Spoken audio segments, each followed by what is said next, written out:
او یو ورځ ابو جهل شو بیمار او تی خبر شو د مکی واړه کفار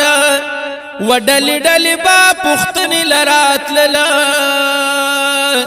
ډیر خفو ک غریبو ک مالدار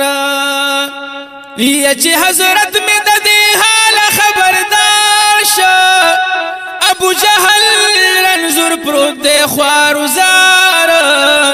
پاک نبی ویزی پختن لور زمان ډیر ثواب دے دنی کودن کئی کار او شیطان لاړ ابو جهل یې خبر کا او در کر رازی د دوو کونو سردار نو د حسد شغلا د پزړ پیدا شوانو پیچو خمشو تورات او لکدمار او پکو سکی او کوهی زر تیار کا او یو پوزه اکلو د پاسا پر هموار چې حضرت براشی منکر بی خیالا ناگهان بکوهی تشی گزار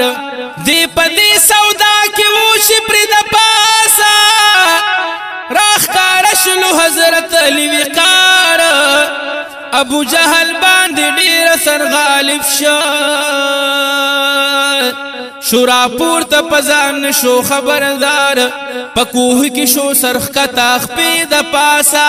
بد عمل توش مرینا لکمار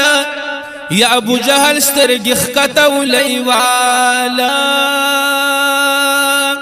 ملامت شونا اهل شرمسار